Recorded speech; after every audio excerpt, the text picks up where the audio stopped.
Welcome back to another episode of Embracing Magic with me, Steph, and my co-hosts, Lizzie and Tony.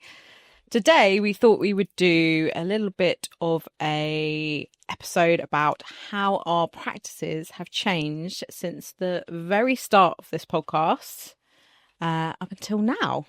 So we're going to start with Lizzie because... Hello.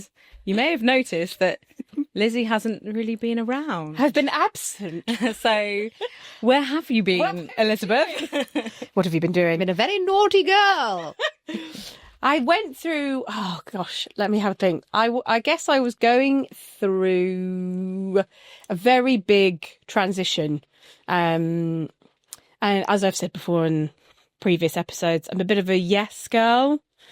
Bit of a people pleaser. And so I tend, if someone says, would you like to do this? I go, yes. Would you like to do this? Yes. And then I'm like, now I'm doing 525,000 things. So actually I was beginning to feel a bit burnt out. I was feeling like, oh, I've taken on too much and I need to just, slam the brakes on a bit and just have a think about everything. So that's why I have been absent, but it is thrilling to be back in the studio with you beautiful ladies. So talking about the journey, it's funny. I had a look at our first podcast episode the other night. Did you? Let's have a little look. And I thought, oh, wow, gosh. Even in a year, just listening to us and that first episode, we were all a bit like, I don't know. We were all Nervous energy. We were very excited, I think, to just be sat here talking. I don't know. We're quite hyped. I watched it as well, and we were quite hyper. Yeah. And I was thinking, gosh, things have changed so much since So then. much. But yeah, anyway, go on. I know there's a sort of, there's a kind of, there's a sweetness in it as well, because of course we don't know what's going to come, what's going to happen. So it is really lovely. But for me, I've actually made some notes because I need it for my brain. But that was the beginning, was the journey of that I'm a solar witch, that I was sort of at that point thinking about my practice as sort of like light, expansive energy. It was kind of like an outward kind of journey, I guess. And then recently it's sort of turned into, I've really felt very connected to the earth. And very much an earth-based witch now. So it's more of an inward kind of reflective journey that I've been going on. And in amongst that sort of earth nature-based craft, I then did 2 courses kind of alongside each other. I mean, that's mad, isn't Which it? is 2 at the same time. Insane. While also doing a job and... Podcast. Yeah. Hello, ADHD, and welcome to the club. But it is like 2 courses running simultaneously whilst holding down a 9-to-5 job and doing this beautiful podcast. It was, and then I was saying yes to other things behind the scene. Then I had to go, actually, no, I can't do that. No, I can't do that. And I go, just hang on a second. So then basically I did 2 courses. I did Pendragon Reiki, which I'm now a master of. Woohoo! And then I did a course called sorry, that killed me. And then I did a course called the Spiritual Companions course, which is about being... Yet? Yeah, it's finished. Oh, it has? Just finished. So I haven't got my certificate yet, but that's on its way. Amazing. But I got all my assessments in and I passed them all. Oh, well Well done. done. Congratulations. Thank you. So yeah, so then I basically am I call it spiritual companioning, but I guess others will call it a spiritual coach, which is to guide people in their life to have a more spiritual connection in whatever way that looks like, whether you are a witch or whether you are a Christian or Catholic, whatever your path is. I'm a guide to help you connect. You may have lost your connection. You may want to establish some sort of connection. So my idea being that I integrate the 2. So I have the Reiki and I have the spiritual companioning together. So I've just launched my business, as it were. Toot! And Steph did the website, by the way, and you should check it out because it's really nice. Ah. Yeah, it's beautiful. So the reason why I'm saying this and why it's important is Tony and I were talking about this, and Steph and I have spoken about this, about that witchcraft is about community and it is about helping and looking after. It's raining, by the way. It's raining really loud. Yeah. Have opened. I think we're okay. And yeah, community and service. I really wanted to establish my own way of giving back and giving service and aid to others. And so this is something that is very important to me, and it's something that's unique as well and a new sort of offering. So I'm really thrilled to be doing it, and it's only just really launching. So it's all... And you're busy though, aren't you? You're really busy. Yeah. I've had some lovely clients and some returning clients. So there's always new people coming in and asking about it. Pendragon Reiki probably sounds a little bit like, huh? What do you think do? People feel a little bit daunted by it, just daunted. because it's got the word dragon in it. Yeah, it's a really good point. Yeah, I think they do. I think there's a misconception that, again, dragon energy is fearsome, and it's going to hurt you, but it isn't at all. It's the antithesis of that. It's very gentle. It's very loving. It's about shedding layers, transformation. A lot of people come to me going through stages of deep grief, or going through a divorce or a loss of identity. In that sort of transitional phase, a lot of people, funnily enough, are drawn to Pendragon Reiki because it's a sort of alchemical process, I guess, which is about shedding layers and then stepping into your next chapter. And I always say to people, you normally find me when you're in that state. And then a lot of people say to me, oh, how often should I have this? And I always just say, when you're ready, like, it's over to you. You can either come and see me again and again, or you have one every now and then. So as you can see, I have been busy. And then finally just evolving my practice along. I think inspired by both of you, because, you know, you both talk about your ancestry and how that's influenced you. I have been looking into more sort of Maori spirituality, and I follow this amazing lady on Instagram, and she talks about, she has a course online about Maori spirituality. And I think eventually, I'm not going to do it this year because I am a bit coursed out, shall we say. But in the future, I'm going to look into that and then develop that more and more into my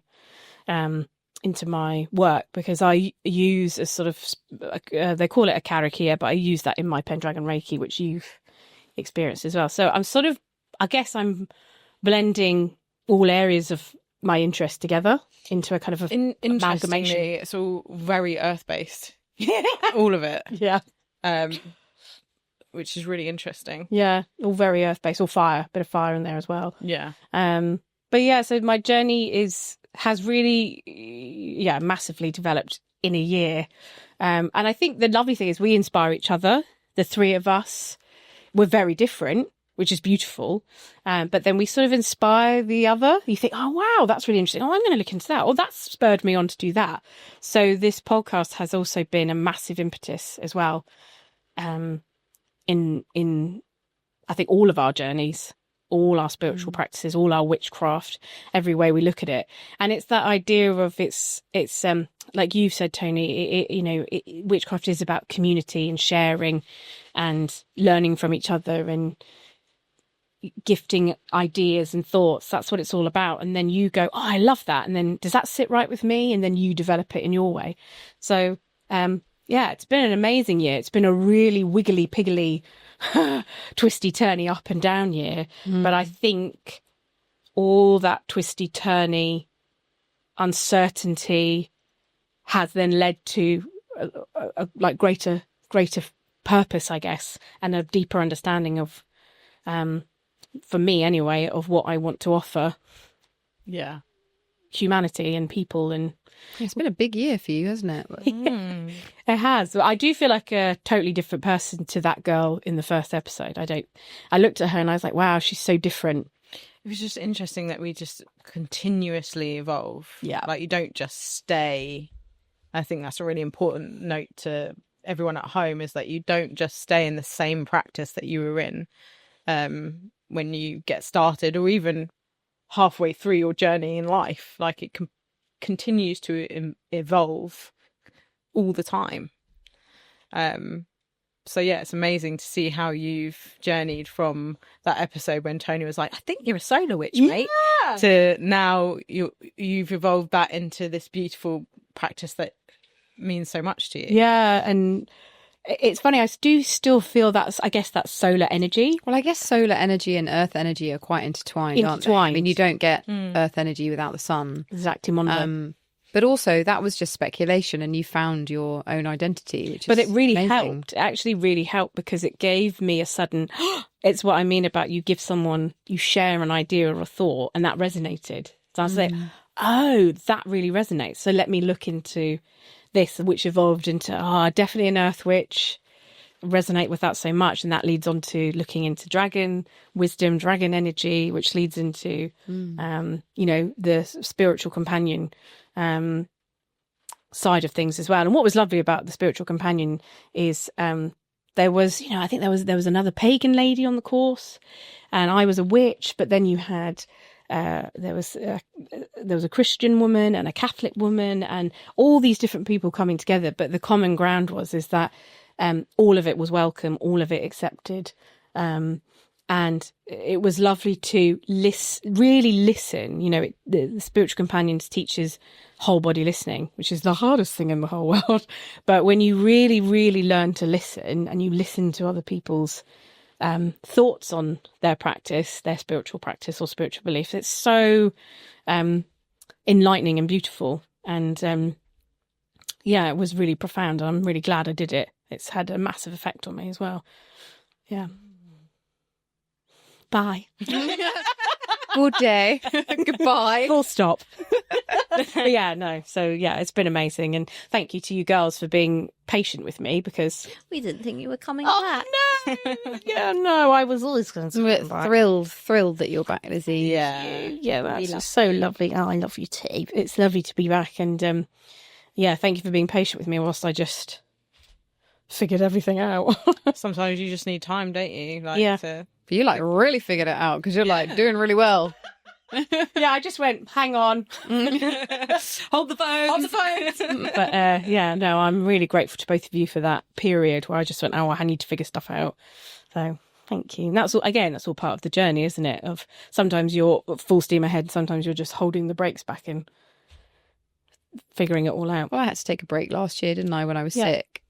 Yeah, exactly. Sometimes life just is lifing. It's lifing. Well, I'm due a break then, aren't I? Yeah, it's your turn now. Allowed a break. So in terms of your daily practice, do you think that's changed from last year to similar? I think in a way. Different. Yeah, it's a good question. I think it's similar. I still go to the woods every day without fail. And if I don't, I'm a little bit of a grumbleson. But I've made a tree altar. I suppose that's an elevated. Yeah. And you found it. I loved it. You were like, I found your secret tree. And then I started leaving Lizzie offerings. Love it. Made me so happy. I was like, oh, there's an offering. So I have this altar tree that I go to every day. But the other thing that's happened with me is, again, it's through the spiritual companions.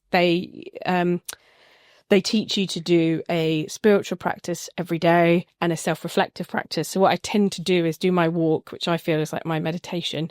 And then I do audio journaling. So it's like journaling. It's a brain dump. You're saying anything, talking about anything. But I find that is my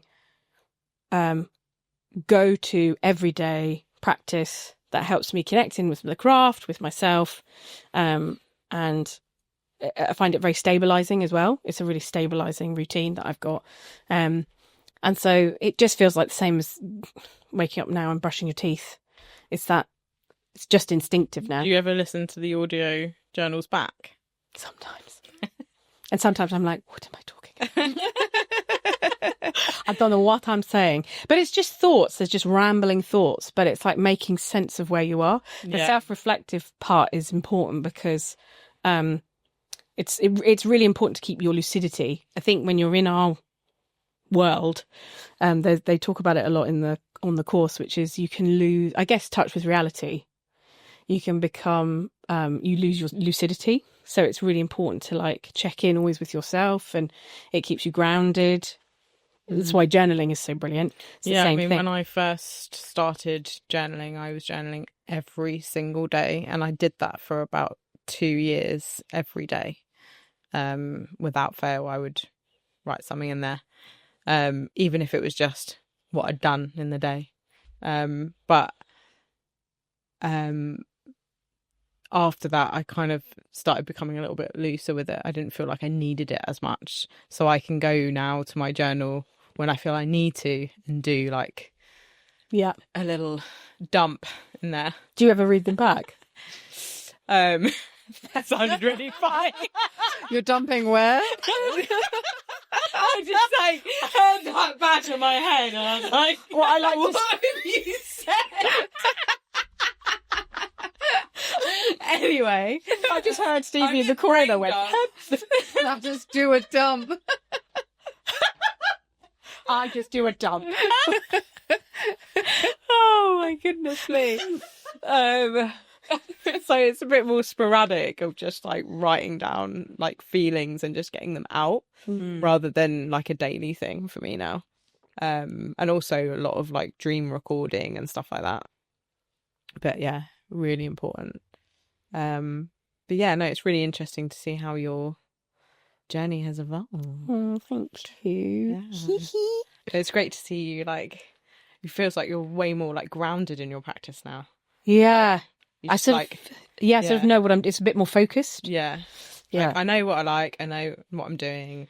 This is me. This is me. Yeah, if you think about it from the beginning, you said I'm trying on lots of things and seeing what sticks and what feels good. I was like, and now you like puppy. You like really know who you are. Yeah, I feel again. We were just saying actually before we started recording, I was just at the tail end, I think, of my horrible relationship at that point as well. So I think I was really, I was still in the end of that feeling of, I guess, sorrow and grief. pain and grief and agony. So that's why I was like, oh, let me try this one. Let me try this one. And now, a year's gone by basically and just completely gone to him. And like you say, much more focused in myself, I think. So it's been a wild journey. Bananas that it's been a year, really, hasn't it? Yeah. What's about one of you, ladies? Go on, Steph. Oh goodness. So flashback to the first episode. I think I was very much into lunar witchcraft. And I still absolutely love working with the moon, but it kind of felt a little bit like there was something deeper calling me. And I think that's when I started getting into the ancestral stuff. That's when it all kind of started kicking off for me, of where I was going with it all. So when I started tracing back my family tree and setting up my altar with my ancestors on my altar, collecting ancestral items, having those on my altar, and it really just led me on a path towards my Maltese side, really. And I started really, really wanting to connect with that. And it's really difficult when you grow up in another country. And it's quite, I think it feels more natural to connect with the land that you're on, but it feels like it's much harder to reach when you don't live somewhere else, but you've got this heritage that feels like it's part of you and you really want to explore that. So yeah, I just went on a bit of a journey trying to find as much information as I could about Maltese practice, but also found out that my heritage went back to Italy. So then I started looking at it more of like a Mediterranean folk practice. And yeah, I basically started calling myself a Mediterranean folk witch, but now I'm kind of thinking, but I'll get back to that in a minute. I'm thinking, does that really fit? Cliffhanger. Does that really fit with me anymore? But anyway, I'll explain that in a minute. But also along the way, kind of like threads from my childhood kind of started coming out, as in like I'd been brought up Catholic, and we spoke about that in the first episode, how that didn't really resonate with us. But I had this like calling to work with Mary, and I was like, I don't understand how I can incorporate or work with Mary. Like, it didn't make any sense to me, and I was going backwards and forwards, and of like, I don't know. But I just kept getting all these signs, as you do when like something is calling to work with you, you just keep getting all these signs and messages and whatever. So I was like, fine. And I remember one day, Fine. I was sat in a garden reading a book, and I said, okay, Mary.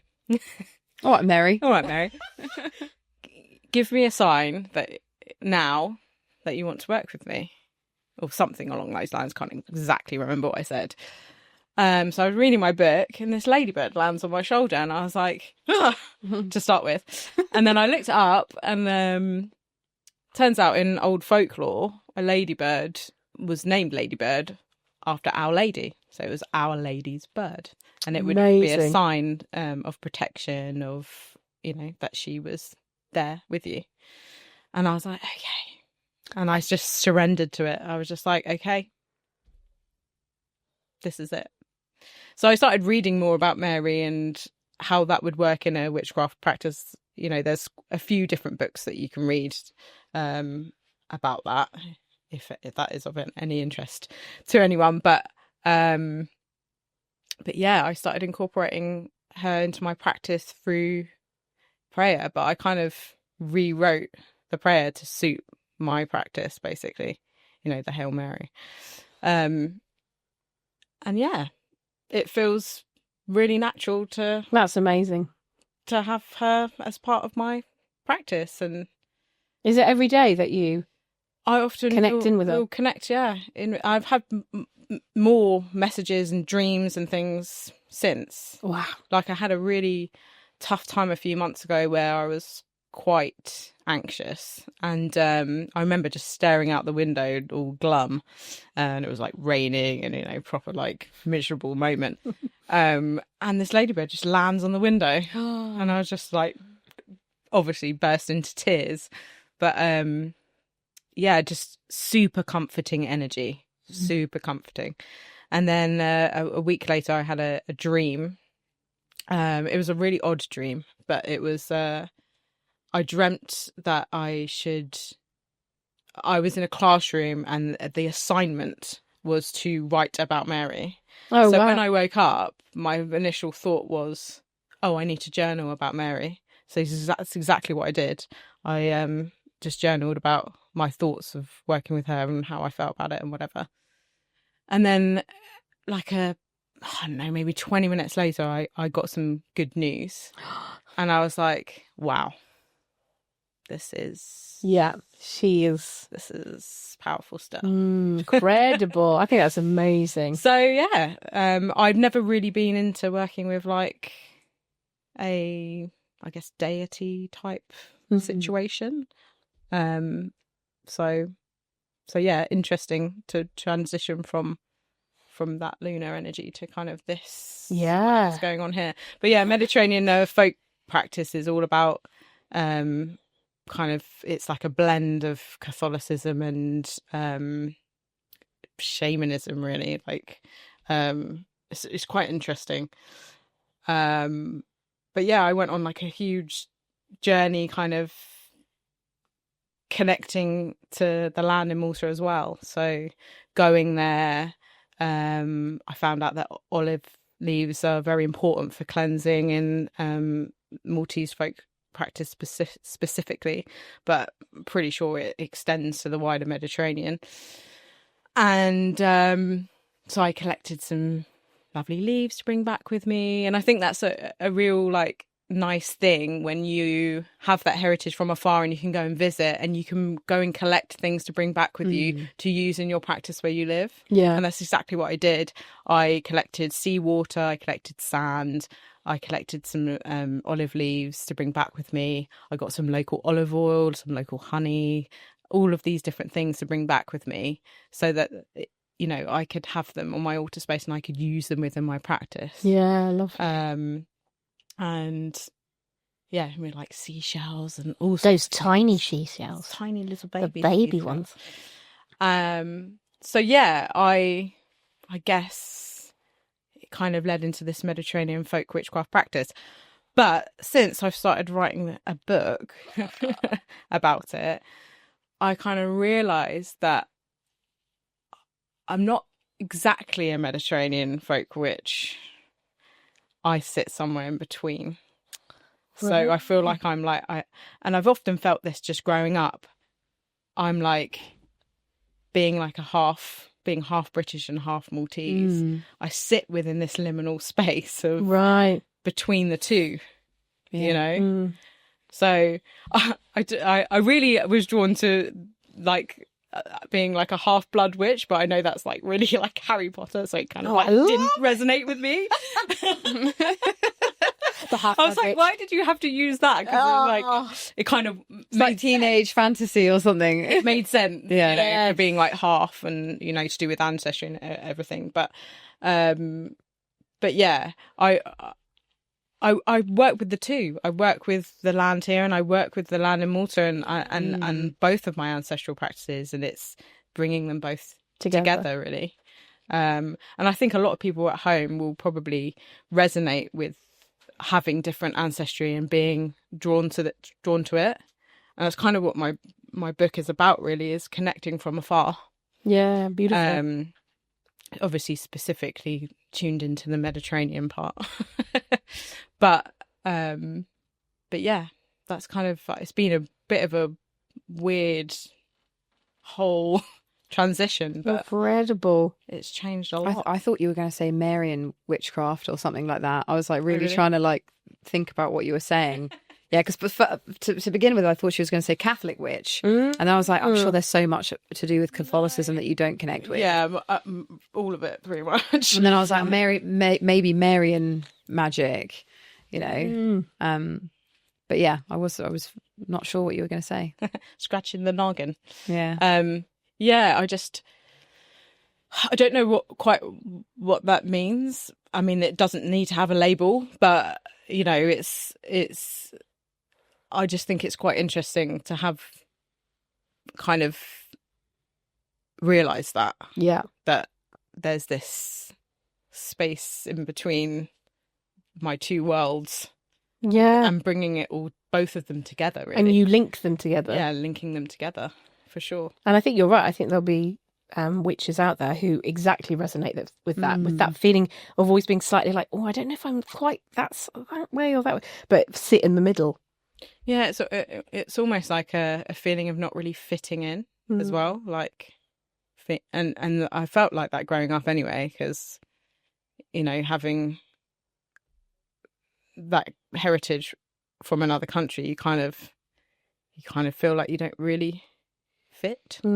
It's weird feeling.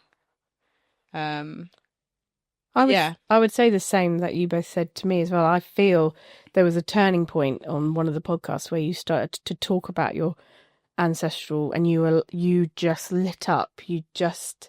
There was this incredible moment where you went, what? And then you just went, and I've never spoken so much in my life. But it was a turning point. It was like something in you went, and it's like it just ignited everything. Everything. So this, now listening to you talk about it, amazing. It just feels like it's much more. I've gone way deeper into everything and who I am as a person, and linking things from my childhood and my upbringing and everything, and bringing it all together, really. So yeah, that's me. It's amazing. It is amazing. You're right though. The same sort of like glimmers in your voice, because when you get really excited or passionate about something, it's like that little thing in your head that makes it hard for you to talk just goes away. Yeah. That gremlin. So you're on to something for sure. Yeah, for sure. Sounds really exciting. It does. Yeah, and honestly, the book is just flying. Like, it's just coming out of me. I've already written 2 chapters. Oh, it's amazing stuff. Wild. But yeah. Incredible. That's me. What about you, Tony? I don't know really what to say, because obviously I've been practicing a long time, and I think that probably at the beginning of the podcast I was quite into the seasonal shifts, which I'd say I'm still very passionate about. because they help me stay connected to the external cycles of life. I'm definitely not feeling very drawn to the moon anymore. I enjoy the moon, but the moon cycles are not playing as big a part of my practice anymore. I think that I've realized that activism and social and land justice are really an important part of my practice. So I think that there's been a big shift from lots of internal work to, similar to you, service to the community, service to people outside, and that's what I'm more interested in. And I realize that, unlike a lot of people, probably unlike the majority, my witchcraft has become less about healing and wellness and has become more about the activism. And there's definitely been a shift from specifically, strictly ancestral into the death witchcraft stuff, which, to be honest with you, came from you, because you spotted it before I did. I think that you just noticed what was lighting me up, and I was just being very, very drawn to death work, to working with bones, to working with memory and legacy. You also recognized my love for tarot, specifically in a ancestral way. So my tarot deck has become, I just feel really connected to it. I have a real process with how I read that wasn't there. Like I have like this kind of beautiful ornate tray that has become like an altar for reading, and it's got some bones on it and everything, and that's for others as well, isn't it? Pardon? Not just for you, like readings that you do for other people. Yeah, exactly. Yeah. I really do feel like all of it is for other people. Because I mean, you and I were talking a lot about human design yesterday, and it seems that my human design is to communicate and explain things to others. I'm here to help people understand. Yeah. I don't even know what it is, but to understand. I'm here to be the communicator. And I'm here to be of service to people. Yeah. Yeah. Interesting. And I think that, even with this tray, I have like a crystal to cleanse, and I have a crystal at the beginning of my process, I have a crystal to connect the deck with the person's essence. And then I have a crystal to disconnect it after the reading.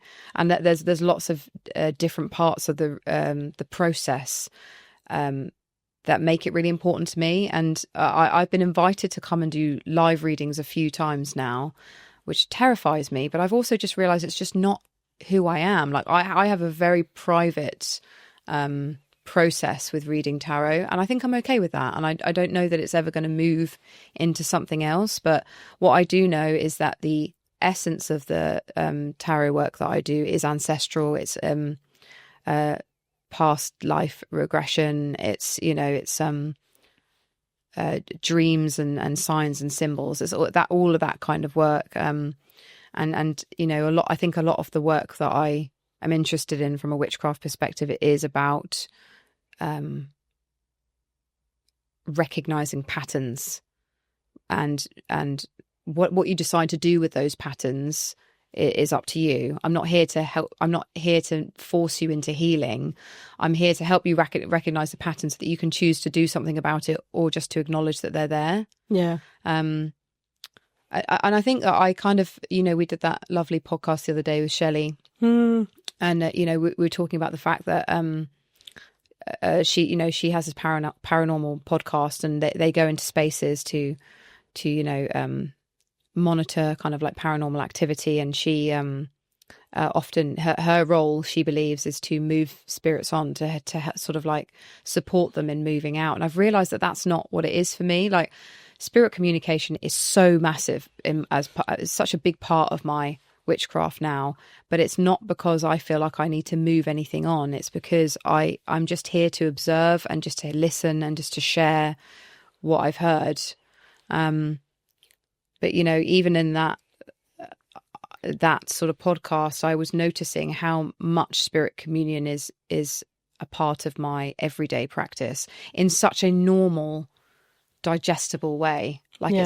there's no grand, part of it. There's no grand process to it. I was explaining to Lizzie the other day, I found a lamp on the street a couple of years ago, brought it into the house. It's like one of those Victorian reading lamps, the floor ones. Tom put a nice glass green lampshade on it. And I genuinely feel like I'm receiving spirit communication through it. And I'll just be sat there and I'll be reeling through the names of people in my family that have passed over to see who is trying to connect with me. And the other day I said, my Uncle Mark, and it lit up really bright.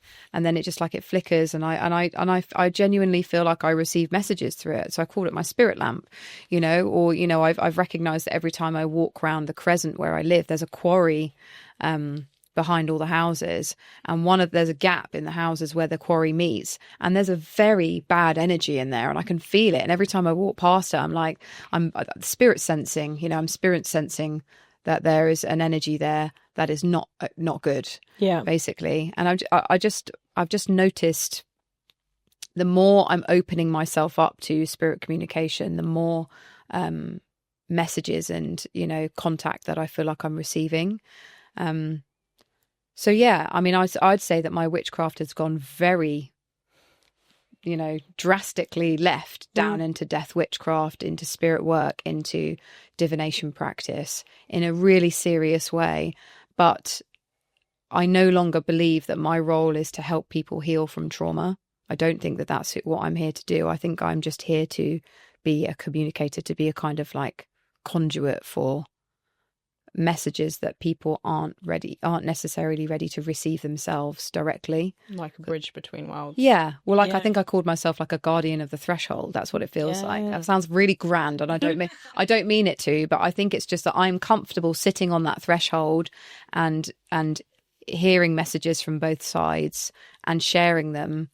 The fear isn't there, apart from when I was in the spirit cottage. The fear was definitely there. But I also recognize that it is trauma that brought me there. Yeah. It is the trauma that I went through that brought me to the place in which I was able to face that fear of the unseen. Yeah. And it also does help me recognize it in others as well.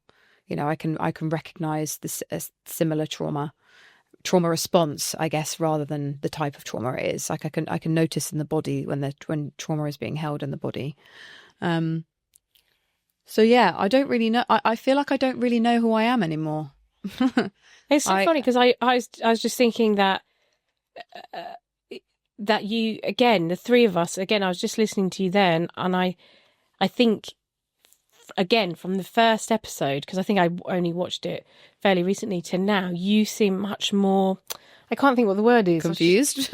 No, I was going to say much more like there's an ease of accepting. It's not the right word. I guess it is along the vein of groundedness, but there is a sort of, there is an ease in you of going, well, this is the path now. Not fighting anything, you're going with it. And not forcing anything. Yeah, I've slowed down big time. Slowed down. Yeah, there's a slowing down, I think. And just listening to you then speak and communicate, I can really see this slowing down in you, and this like, okay, so this is the path now. This is what I'm on now. And there is a bit more, because I wouldn't necessarily say you were confused, like there's a focus as well. There is a focus. I think the thing is that I can hear more proactive direction in both of you and what you're doing.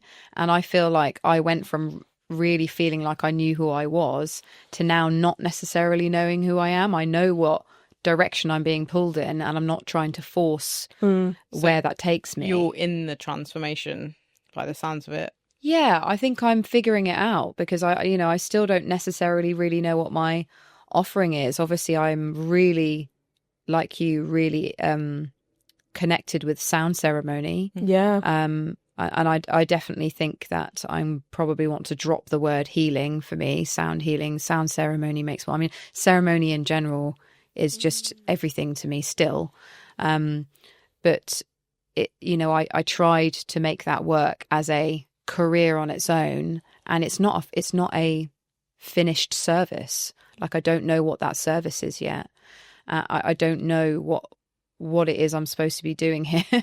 So I'm recognizing the areas that have been developed and the things that are kind of still lighting a fire under me, and the direction in which I'm being pulled. But I still don't know what I'm supposed to be offering the world, if that makes sense. Yeah. I mean, my book has just been on hold. You know, I started writing it last October thinking that I would have finished it by this October. That's just not going to happen. I haven't done anything this year on my book. I think that's okay though, Tone. Yeah. I really do. But I've also looked at the book that I started writing, and it's changed already. Yeah. So yeah, I guess I'm just not trying to force things anymore, and I'm not trying to rush in the same way. And even the work that I do in the Coven, you know, the workshops have changed quite a bit, haven't they? They've gone from being very craft related, because that's what I felt like people wanted from me. So I guess it's that kind of like wanting to people please and, you know, give the people what they want, give the witches what they want. But actually there have been workshops that I've done more recently, which I feel so passionate about. And I definitely want to continue communicating ways in which people can bring witchcraft into their life in a really real way, like a really grounded, real way that makes sense to me. And that doesn't really involve buying things and, you know, reading a million books and doing this and doing that. It is just about love and respect for everything around you. Yeah. I think, if I'm just going to bring it to its crux. But yeah, so I guess I do feel like there's been a lot of change. Oh, massive change for you. Yeah. I think it's probably worth actually you having a little peep at yourself from the first episode. Yeah. Because I don't know if I want to. you're like, I don't really want to do that. Yeah. But I think you would be you'd be curious to look at that Tony to this Tony, because it is, to me, probably Steffi sees it as well as a huge change. Yeah, I mean, I do recognise the ego in myself in the first few episodes, because there was I'll be honest, there was some nervousness there when we came into the space for the first time, and I think I wanted to portray this confident person who'd been practicing for a long time. And, you know, I think I pushed people's buttons, and I think I probably still do in a way. Like, people definitely still feel uncomfortable with things that I say, but I am recognizing the ego more now, and trying to address that, because I know that sometimes the way that I communicate things, people aren't ready for. And I just want to soften myself a bit. I want to soften the way that I speak to people, and just be a bit more gentle with people, and gentle with myself. Aww, she's making me really emotional. Aww. Why? I don't know. It's just because I see that in you. I think I see you softening, and It's an amazing journey as well to see you being so, like, going so inward into yourself and just recognizing these things. I'm just very proud of you, because, well, I think we both are very proud of you, because, you know, it's been a year for you as well, Tone. You've had a year, and I've had a really bad year. You've had a bad year. And I'm emotional because I think there's been a lot of like accepting things in the past for you, letting things go. And I think that's really helped soften you, and it's helped you shed layers and that softening that you're talking about. And I think that's why it's really beautiful. I think you should be really proud of yourself. I will say, a lot of courage to journaling was a big part of that. Well done, Stephanie. You gave the journaling. Yeah, well, I mean, well, you gently encouraged it the whole time, and then I just realised that it wasn't necessarily appropriate to talk to people around me about the things that I needed to talk about, because they're pretty bad. And I just wasn't connecting with therapists, really. Yeah. You know, they're just not, I don't think, trauma trained or trauma informed. And, you know, and I just found it easier to, every time, like, I think I've said it before, but, you know, every time I had a big emotional response, I would head to my journal and just try and piece it all together. But yeah, without sort of going into details, something happened at the beginning of this year with a family member of mine that helped me address something that happened to me sort of like 10, 15 years ago. in a much gentler way, and I think finally feel ready to deal with it. So I started being quite open about some things that happened to me, and actually the process of speaking about it has kind of like set me free a bit. You know, I think that my silence was making me really sick. I think it probably was contributing to the Lyme last year. It was contributing to my stress. And I think talking about it has actually created space in my body. It was like a emotional and a physical release. There's still a lot of fire in there. I'm not going to pretend there isn't. Oh, yeah. There's still a lot of fire there. But I mean, even the workshop that we had last week, where I was talking about approaching spellcraft with balanced fire, that's amazing, balanced emotion, and how that will create better results for you than if you go into doing spell work with an abundance of rage and, you know, and displaced, you know, energy and anger and stuff like that, and how that can negatively impact your spell work. And I feel like a lot of the time, sometimes the themes of the workshops that I do are reflective of what I'm processing in my own life. Yeah. So bless them, the whole Coven are basically just going through my own therapy journey, or I'm taking them along with me. It's like when someone goes through cancer therapy and it changes their taste buds, so then they start creating food that's like really spicy and stuff, like no one else can hack it.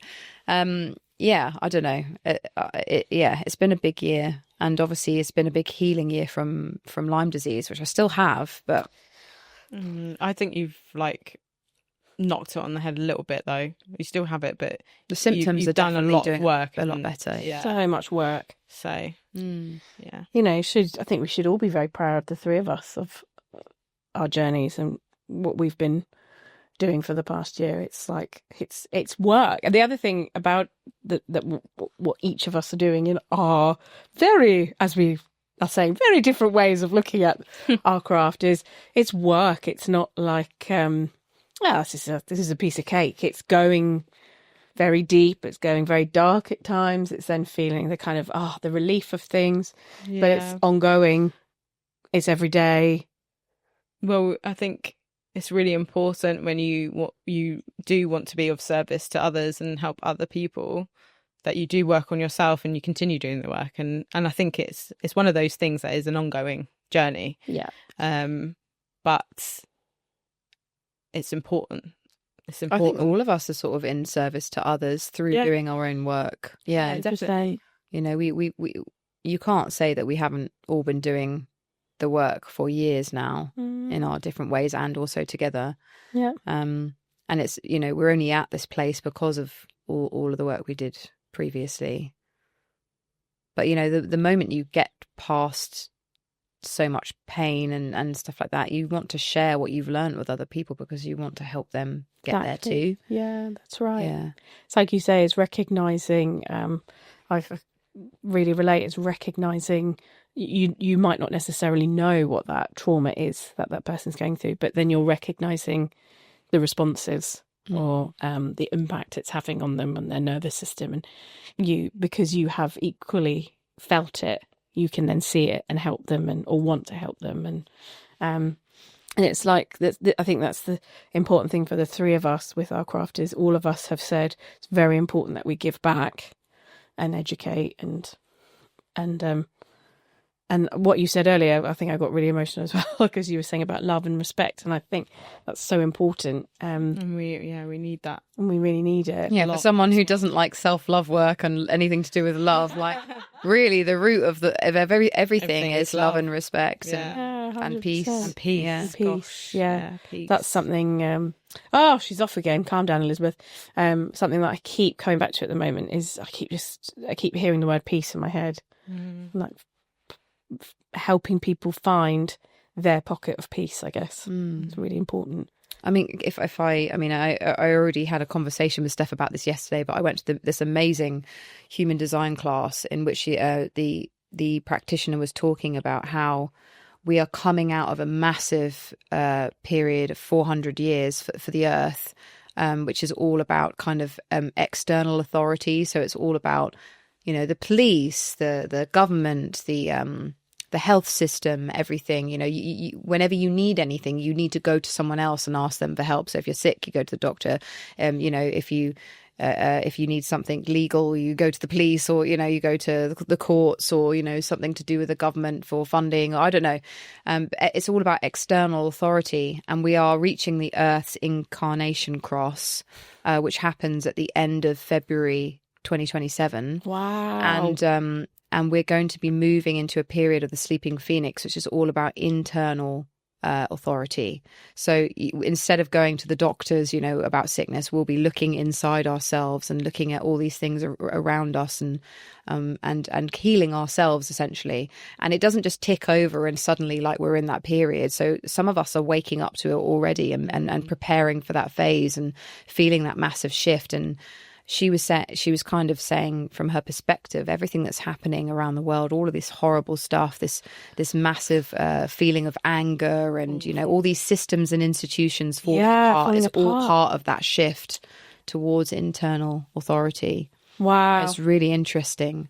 It's left quite a big impression on me, actually. Yeah, you've been really, like, thinking buzzed about it. Yeah. Yeah, we're just like the whole session. I think that, like a lot of people, I've just felt so depleted and hopeless and sad. I've just cried so much about what's going on around the world. I mean, horrendous. Even this last week with that poor woman, you know, on the bus, Ukrainian woman on the bus in America, not bus, sorry, train, and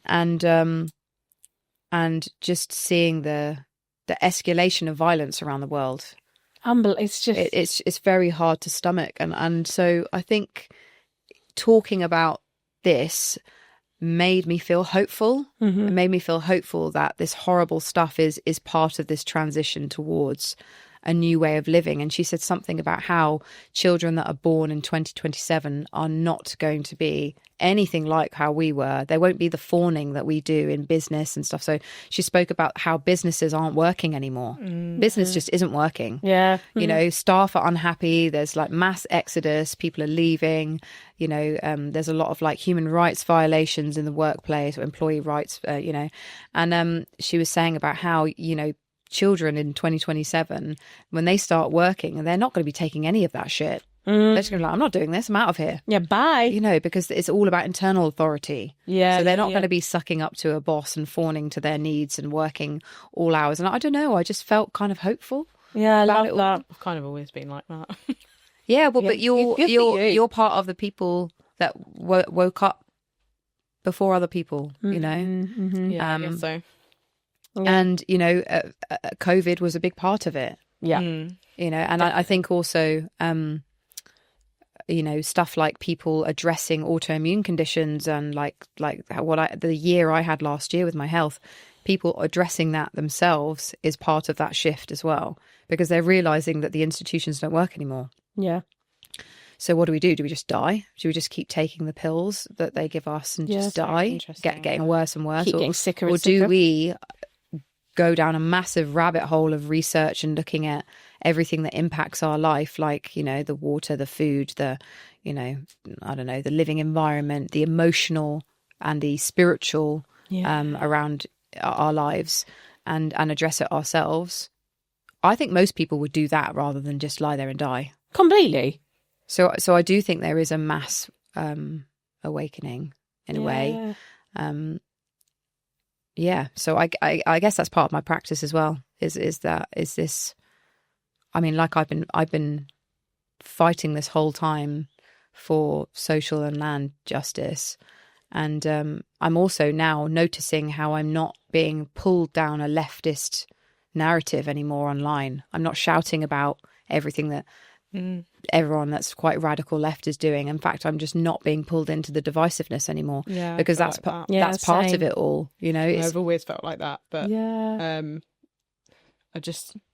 we were talking about that the other day. I just I feel quite hopeful that there's like a third path emerging. Yes.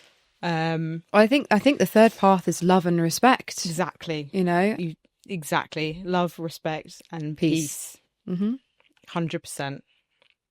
And I'm just sick of seeing all the anger and violence. I know. No, it's awful. I won't get so upset. Well, it's awful. It's awful, and when you see it all the time, it's harrowing, and it gets to a point where we can't take any more, and humanity cannot take any more of it. It's just an impossible place to be online at the moment. Like, not just online, but in society. And I'm driving down the street and I'm seeing these St. George's flags everywhere, and they're just symbols of hate right now. Yeah, they are. And that's not what they're supposed to be. It's supposed to be, patriotism, and it's supposed to be, pride for being a loving community, and it's not. No. It's a way to drive out the other, and it's painful to see. It's painful to see so many people that feel that way living in the community around you. And I think it's important. We are three women who are, I guess, imploring to that third way, who are saying, look, we've had enough of the divisiveness, and look, we implore a third way of love and respect, in all these different ways, about the sort of the erosion of empathy, which is so frightening, and asking people more to really listen to everyone's viewpoints, rather than your viewpoint is immediately wrong and I'm going to be so divisive. I think learning to talk, learning to communicate in a way that is respectful, because actually, just to give you a really stupid analogy, when I turned vegan, my dad and my stepmom were really crappy to me, and they feel very ashamed about the way that they spoke to me at that point. It's fine. But then they became vegan at 60. And Wow. And yeah, I mean, they're nearly 70 now. And then they started being the same sort of abusive to meat eaters. And I said, look, it doesn't matter whether you're a meat eater or a vegan. Just don't be a dickhead. Just don't be a dickhead about it. Just be kind to people. Be compassionate. We can't all have the same diet. There are actually reasons why people can't all be vegans or all be meat eaters. Yeah. I felt really triggered the other day about this vegan Instagram account put something out about how Lyme disease can give people a really aggressive allergy to meat protein, and all of the vegans on there were being like, well, let's just give everyone Lyme disease, or I've never been so in love with, and I was so triggered because Lyme is so awful, and I was just like, wow, the hate on this post, and there's the lack of information around how bad this disease is allowing people to be horrific and horrifically ignorant, so just as an analogy, it doesn't help to be the fact that we probably are not all very right leaning. Was probably somewhere in the middle. And I always thought of myself as being very leftist, but actually the divide is meaning that they're both as bad as each other. 100%. They're both being horrific, and actually some of my friends who are radical left are even worse than some of the people on the right, because at least some of the people on the right are stupid, but the ones on the left, some of the ones on the left, they are cruel. They're actually cruel with their words, and they weaponize virtue signaling and stuff like that. So anyway, my very long-winded point is that we need to learn how to talk respectfully and be okay with having different views. 100%. Apart from when those views are really harmful to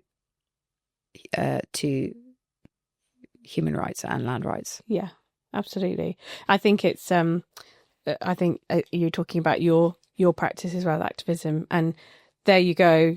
You said the same to Steph, that when she's lit up, she just it's the same for you. You're lit up when you talk about it. It's very, very powerful. Yeah, I mean, it's actually crazy to see how much we have all changed really in our practices. I'm going to get on a dragon, by the way, and fly away to another land. In just a year, everything has changed so much. Yeah. So yeah. So well done us. Well done. Well, I mean, it continues. Exactly. Okay. I mean, next year we could be sat here doing the same podcast, being like, oh well, I might be in a full dragon uniform. It might be in a dragon onesie. Yeah, in a dragon onesie. I will be dead. I will be a skeleton. What will I be? The sea in the sand. The sea in the sand. Yeah, the chair will just be sand. But yeah. Anyway. The point of this episode really is to kind of show you guys at home is that it's not just in your practice you're this and you're that forever, you know. Like it continues. Why can't I say that word? It's a good word. Continuously Yay! evolves, and you know, you could be now thinking that you're really into one part of witchcraft, but it will change and you'll keep changing and keep evolving. It's kind of the same as, you know, life really, isn't it? Yeah, that's right. But yeah, thank you so much for sharing all of your journeys. I feel lighter. I don't know about you guys. I feel great. It's been amazing to unravel it all, really. But yeah, thank you very much at home for joining this episode and learning about how our practices have changed. It would be lovely to hear from you to see how your journey might have changed over the last year. So please do write to us in the comments. And you may have noticed that we have set up a YouTube membership where we're doing monthly live Q&As. So you can write to us with your questions and during the live. Write to us your questions during the live and we can have a chat with you. And yeah, it's amazing, isn't it? We did one already last month and it was a hoot. It was very good. We enjoyed it. Really helpful as well, because if you're someone that's actually already on the path, but you've hit a block or whatever, you can literally ask us a question and we can try and help you with your individual practice. Yeah. So we do live hangouts, little secret episodes go out on there. And I think we're going to be doing some live podcasts as well. So if you fancy joining us and getting involved, there's a little link, I believe, in our profile where you can join as a member. So yeah, hopefully see some of you in there, and I hope you enjoyed this episode. We will see you all very soon for another episode of Embracing Magic.